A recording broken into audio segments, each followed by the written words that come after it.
Are you overwhelmed by the challenge of personalizing communication for thousands of students?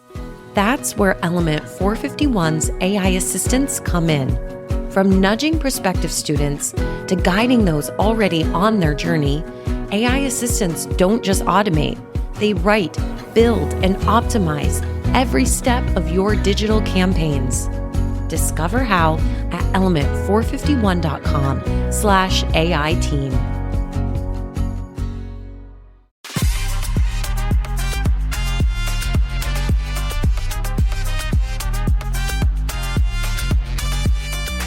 Welcome to Mastering the Next, a cutting-edge podcast that explores the future of graduate, online, and non-traditional education through the lens of AI and technology. I'm your host, Dr. Ray Lutsky, Vice President of Strategic Partnerships at Element 451. Join me for discussions with some of the thought leaders shaping the future of graduate enrollment management through technology. Mastering the Next is a part of the Enrollify Network, a robust collection of podcasts designed to help higher education professionals like you grow. Explore our other shows at enrollify.org or check out some of my personal favorites linked in the show notes below. Enrollify is made possible by Element 451, the next generation AI student engagement platform that helps institutions create meaningful and personalized interactions with students. Learn more at element451.com.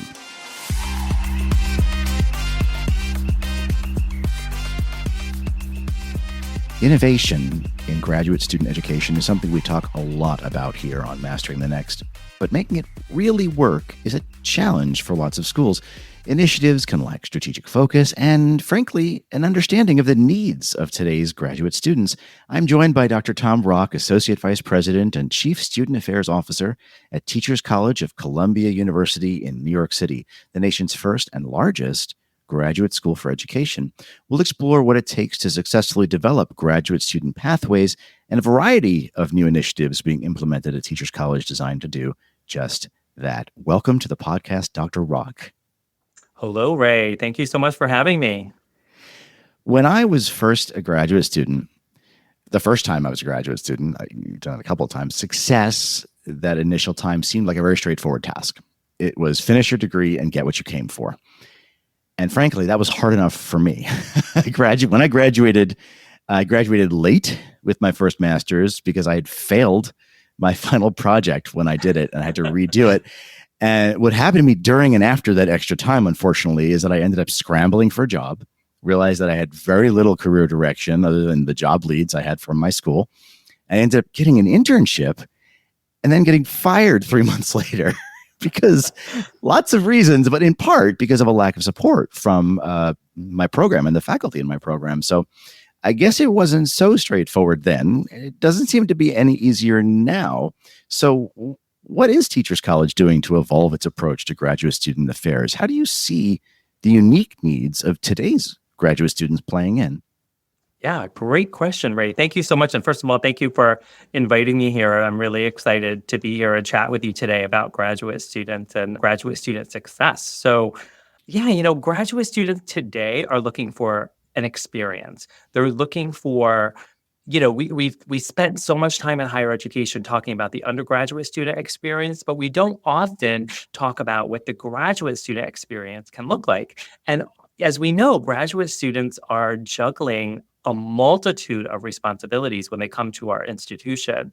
So they're coming part-time and full-time and juggling families and commuting and jobs. And so I think every graduate student is probably going to look at their graduate school experience a little differently. But for those of us who are working in the graduate student affairs and graduate student success space, one of the things that we're doing here at Teachers College to really kind of meet students where they're at, I'm really excited that we're building and we'll be launching very, very soon what we're calling like a one-stop shop, a student success hub at Teachers College.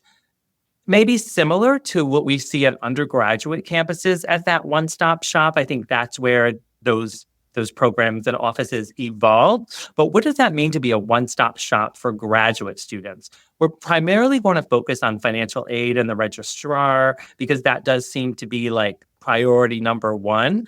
But as we continue to roll this out, it's going to include student support and wraparound services for the students and really a case management approach. We want students to come to the Student Success Hub, tell us what their question is or their issue is, and we will literally be opening up a ticket or opening up a case for that particular student. And then, we'll route it appropriately. So I'm really, really excited about that because how many times, especially for graduate students, are they just bounced around our campuses? And so they frequently have to retell their story. So our Student Success Hub is going to address this and then help provide immediate and really individualized student care and support to really help with any inquiry that they have. I want to come back to that concept of the one-stop shop, particularly around registrar and financial aid, but kind of at a larger level, it's having that relationship with a graduate student that's so important for a school and fostering a sense of belonging. That can be so challenging. Almost every graduate school I know of, I mean, outside those that are maybe cohort based, where you're with a very specific group of folks, and like an MBA program. So I'm curious, getting that sense of belonging. Is that part of this? How is TC fostering a sense of belonging, as well as academic success among your students? Yeah. So we really have thought about that seriously. So we have an office called Graduate Student Life and Development at Teachers College. We call it GSLD. And there's a real focus on connection, focus on belonging. We actually restructured the office. So we do have a team that is focusing on that. And that's different for graduate students than it is for undergraduate students. I think what's really different is, graduate school can be really lonely. It can be really isolating unless you're in one of those cohort-based programs or something that you've mentioned, like an MBA program or something, or maybe law school is a little different. But if you're in like a large and very diverse graduate school, and again, if you're going part-time versus full-time, your experience is going to be really, really different. So it might be difficult to make those connections. You might be coming to campus one day a week, and then the rest of your week is spent in your job and with your life and everything. So like your connection to that institution is every Wednesday or every Tuesday, whenever your class is. And that might be all. But what exactly are you looking for in that once a week experience, right? So that's one scenario for a student. Another scenario, say, is a student who's enrolled full-time, living in our residence hall, who's on our campus every single day. So that student has some built-in connections already in the residence hall, in the cafeteria, with student clubs.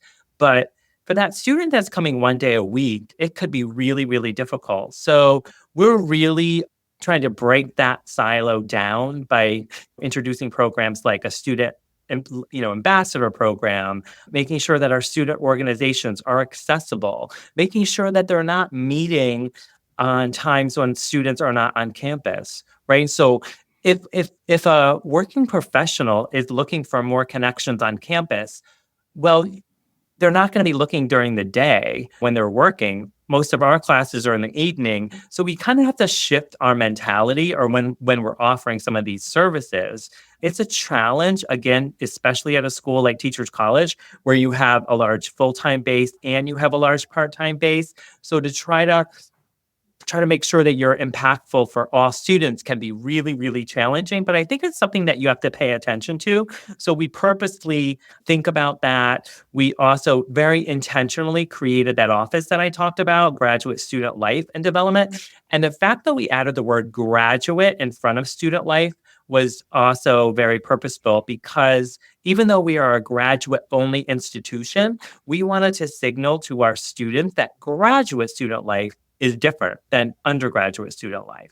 And so graduate student life is going to include things for networking and professional development and helping you hone whatever your next step is going to be. So we very much, as a graduate-only institution, somebody might say, well, why is it graduate student life? Of course, everything is for graduate students, but we wanted to make sure that students understand that difference. And that That's graduate student life, we have to focus on a lot of sort of career and outcomes and really helping you with that sense of belonging and connection through networks and professional development as well. I mean, exactly. And it's kind of what I was going to highlight there because it's so important and so overlooked that you could just make that assumption and say, well, everybody Yeah. understands what this is for. And it kind of does what it says on the can now with what you've done. It's like, Yeah. this is what it's for. And then it leads me to that kind of the professional preparation you're talking about there. And, my cautionary tale of not knowing what to do and then getting fired from your first internship. You have a new career services initiative office. It's TC Next. And it sounds like it's obviously something that students need, that graduate students require for their career pathway. So what outcomes, what are you hoping to see come from that? Yeah, so our new career service office is called TC Next. Next stands for Navigating and Exploring for Tomorrow. And that's exactly what the intention and the objective of that office is. So, sure, students are going to come to this office for a job, for career, for interviewing, all of that. And we'll bring in employers and we'll do all of the traditional career service stuff.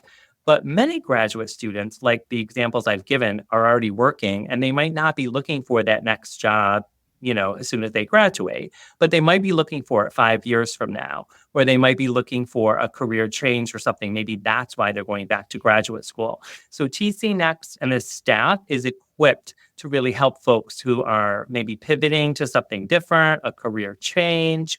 Maybe there are master's degree students here who want to apply to a PhD program or another advanced degree of some sort. So the staff needs to help them with that, doctoral application process. We have many students that want to apply, say, for the Fulbright program or maybe Peace Corps or something. So whatever your next step is going to be, that's what we would like this TC Next office to do. And so we, again, very intentionally don't really describe it as a career service office, even though that is what it is. But we really always say TC Next, because it goes back to, and it's all about whatever your next step will be. We also want to help students at TC Next prepare for conference presentations, prepare for publications, especially as a graduate school. Our doctoral students and even some of our master's students should be thinking about publication and think about some research. So this office is prepared to really help them one-on-one with focusing on whatever the next step is going to be. And if it is a traditional, I need a new job, of course, we have those relationships and those networks and those employers built in. But very oftentimes for graduate students, it might not be, I'm looking for my next job. It's I'm looking to, how do I build a great presentation for a research conference I'm going to? It reminds me that one of the best research conferences I had the pleasure of presenting at as a PhD student was the Teachers College Educational Technology Conference, which used to happen on campus years ago. It was really awesome. And it just created opportunity for so many graduate students at so many different places that they could come and present their research at a place like that and have an audience. You hit on an interesting point there, Tom, that I would love to just get your opinion on as a seasoned student affairs and enrollment professional about advocacy and student support. Yes. Graduate students, I mean, especially in the city of New York, which is a highly complicated and stressful place, they have a lot of needs and challenges. And some of those are not the things that I think faculty are accustomed to dealing with students, that they're not, we've had working families, for a while, we've had working professionals, for a while in graduate school, but there's so many more things now going on for graduate students. What are some of the common challenges you're seeing your students face that you're hoping you can provide support for in terms of support and advocacy? Yeah, so we created an office called Student Support and Advocacy here at Teachers College, and it is a non-clinical case management approach. And so, we're not providing therapy or counseling. Certainly, Columbia has counseling and psychological services that we are referring students to, but this office has been critical. Really, any dilemma, anything that anyone is facing, they can go to our student support and advocacy team. So it might be, food insecurity, financial insecurity, housing insecurity, some of these wraparound services that we might be able to offer a student to really get through a challenging time. So whether or not we need to give a student some meal vouchers to get them through the weekend, or maybe make sure that they can access a student emergency fund of a couple $100 cash in their hands immediately. These are all things that we can do. I do think that some of these services, some of these needs, I should say, are what we're seeing primarily. Students coming to that office like that for, certainly coming for some mental health needs. And again, we'll refer over to Columbia Health for that. But New York City, again, can be really isolating. It also can be, obviously, it is super expensive. And especially if a student is coming to Teachers College maybe for multiple years and they're planning to be a full-time student, especially in a doctoral program, they might not have really budgeted for and planned for like year 3, year 4, maybe even year 5, thinking like they're going to fly through this doctoral program, we're going to be done. But it's just, rent continues to go up, the expenses of living in New York. So there are some real challenges that presents to students. And then our student support and advocacy team is here to respond and really kind of take that burden away from the faculty. You mentioned faculty. I think our faculty are really happy with this office because they can make a referral. Faculty members are often the first people to see something or say something. So a student feels comfortable going to a faculty member. But then the faculty member is not equipped with all of these services necessarily. So they're really making referrals to us all the time. And then our staff kind of takes it from there. And really the faculty, I think, are relieved that there is someone and there's a team that can assist a student. It's great when they can see that value and understand that needs to be there Yeah. to help their students be successful. And it brings me back to the idea of that one-stop shop that you mentioned, consolidating services for students so they're not bounced around to various places and have to retell their story. And Yeah. you've unified admissions, financial aid, registrar, student affairs, and that is a model. I think that's been a model at a lot of places, but it's interesting how elusive that one-stop shop idea has been. So I'm curious, in the doing of all of these changes and making this happen, have you seen improvement in the student journey? Are there any examples you could share about like how you've Yeah. seen things improve? Sure. So we're one big team, and I think most colleges are. And so students don't really understand like organizational structure or the silos sometimes that exist. So we created a division of enrollment and student success here at Teachers College underneath a cabinet member, a vice president. And so that was really, I think, significant for us because it really is pulling everything together, and we all have a common goal and common vision. And so it's really, the idea is from the first point of contact or admission to registration, which is, our engagement process and graduation and beyond. So we're really focusing on 3 E's. And I would say, I would even introduce a 4th E. The 3 E's are, the first E is, what happens at entry. So that's admission, that then becomes onboarding, orientation. So that's huge and significant. I mean, all of these E's are really big, but they have a different focus and cycle. The second E we move into is the engagement period. And that's once a student is enrolled, they're engaged. What does that look like? And that's where our Graduate Student Life Office comes in. And then the third E that we focus on is your exit strategy, because hopefully, right, everyone comes to here because they hope to graduate. So you have to focus on what the exit strategy might be. That's where TC Next comes in play, whether it's a job or PhD or whatever. And then the 4th E that I was going to introduce that I think schools do need to pay attention to is encore. What is your encore phase? And that's really for alumni. How are you keeping your alumni engaged, bringing them back to your institution? Our TC Next office will have to provide services to alumni. So I really think there's 4 kind of E's in the graduate student life cycle, where most places will talk about the first 3, but we're trying to put the 4th E on the map here at Teachers College. But so that's really some of what we're trying to do with this whole unification as being one division now that really is helping students from, again, that first point of inquiry to graduation and now beyond.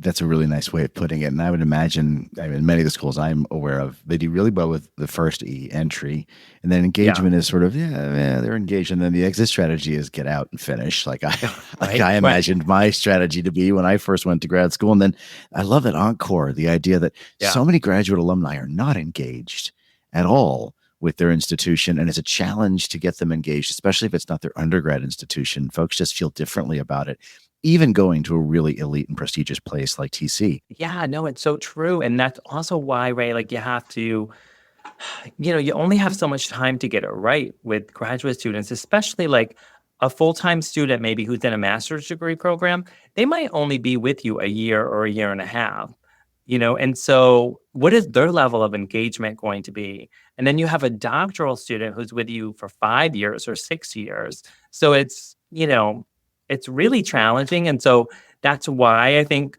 you've got to try to get it right for the student on that student experience, because you only have so many touch points with a graduate student. I want to ask you to look at your crystal ball as somebody with years of experience in this field and history at TC. Help us know, where's all this going? The needs of graduate students continue to evolve. They've evolved since we were in graduate school, and you see it happening with your students. And particularly in fields like healthcare and education, I would say that's changing a lot. So what would you say? I mean, you're setting a lot of groundwork here, but what would you say graduate schools need to do to prepare for this evolution? Yeah. As the job market shifts and folks continue to kind of reinvent themselves, I do think people are going to continue to look and turn to graduate school as an additional credential or helping them, to do something different. So I think, we have to continue to focus on outcomes, and we have to continue to focus on preparing our students, for a changing world. I mean, it's changing around us all the time. I think we also have to prepare our students for, to be able to pivot to another career track or another career or something. I don't think it's so common anymore to have folks like myself, maybe who've stayed at a school and stayed in a job for 20 plus years. I think people are generally now in like that maybe 4 to 6 year time frame, and then they're moving on. They're looking for their next opportunity. So I think graduate schools need to make sure that the curriculum is obviously updated, is meaningful, and is impactful, so that students can really take this when they leave our institution and have these multiple opportunities in their life. But then hopefully, as they continue to develop, as they continue to grow, hopefully they're going to look back at that graduate school experience as having some part in that journey and kind of helping them kind of get there. So I do think that those are some things, that we have to focus on, certainly making sure that we're preparing the next generation of leaders. And I think we talked a little bit about connection, belonging. I think graduate schools have to really pay attention to just the well-being of their students. I think, these are really, really challenging times for everyone. And so schools need to pay attention to what's happening, with our graduate students, and then really, make sure that they're okay, make sure that they're getting support, they're getting services, just like any other student really needs. So I think to really pay attention to that and to really hone in on what those wraparound services might look like for an maybe older or more mature or more experienced student on our campus. As demand for graduate school increases, I think we're going to see more and more of that. And I want to thank you for joining me, Dr. Tom Rock, Teachers College of Columbia University. Thanks for sharing your insights with us. All right. Thank you so much. Thanks for having me. It was really my pleasure. So here's my take. Graduate school isn't just about the degree, and it maybe never was, but it certainly isn't now. Graduate students are looking for an experience. That experience has to fit into their lives, their responsibilities, their families, their jobs. Making things easy for graduate students by creating wraparound services, centralizing things like financial aid and student support is really important. But equally so are providing opportunities for them to access mental health resources, emergency funding, even things like meal vouchers. Food insecurity is a real thing on campuses, and graduate schools are not immune. There are graduate students out there right now who are homeless and sleeping in the library and can't afford to eat lunch. And the other graduate students are seeing that and finding ways for those students to even help their fellow students by getting them the resources from the school, creating an opportunity for those students to be successful is really important. And it's incumbent upon graduate schools who recruit these students and bring them into their student bodies to provide those resources. It can't just be about doing well in courses and then graduating. And certainly an exit strategy. Clearly important to have sound career services, not just job boards, but actual mentorship and coaching, even from alumni. When alumni involvement is so difficult for some graduate schools, it becomes even more important in this ecosystem that alumni are engaged and do help provide resources for the students, not just, again, in terms of jobs, but even in terms of lifelong mentorship and helping them understand that they went through their own challenges, because that graduate school experience is so important to their overall well-being. And it is something that faculty, students, and staff have top of mind.